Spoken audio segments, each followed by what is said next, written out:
Okay, mate, hello. Hello. I can only agree that the sound design on the movies was quite layered and delicious to listen to as someone who enjoys the sound of metal on metal. But So we know what you're into. I like to be open and transparent about that.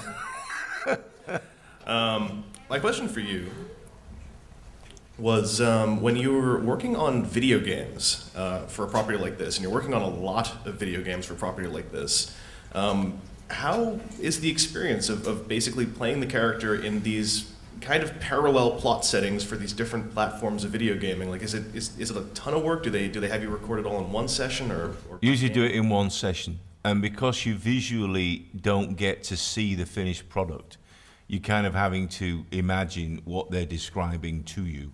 Sometimes they'll have a director. Like for one of them, we had, do you know who Carl Weathers is from Predator? Carl came in and he was actually the director, and he was going, okay, give me a bit more of this, give me a bit more of that, you know, or deliver the line in a different way.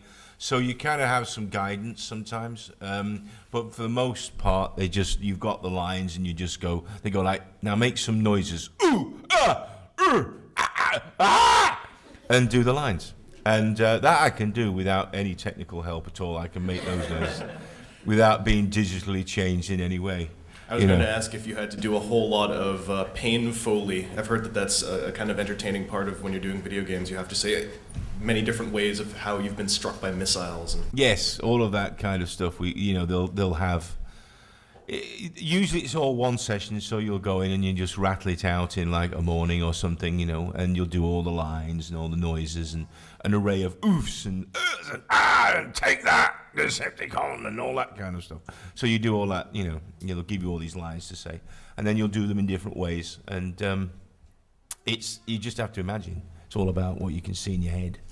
Well, thanks very much, and I'd have to say I would love to sit in on a session of someone saying "ooh, arg," and I'll kill you for half an hour. The funniest ones, just for the record, the funniest ones are when I'm working with Michael when we do the post-production stuff, because he's very expressive physically. And like for Jetfire, for instance, he wants it to look a certain way, and he'll go, do it as if he's walking like this, and he'll actually do it.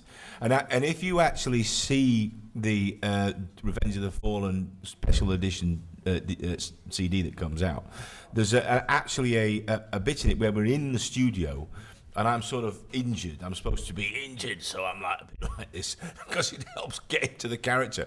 But there's one scene where Michael's actually striding up and down the thing going, do it like this, like he's waving his arms about, and he's being Jetfire. So that's very funny. I find those moments very entertaining. But it's good. It's good fun. We have a lot of fun in that post-production. I'm looking forward to seeing the featurette. There you go. Okay, thanks very much.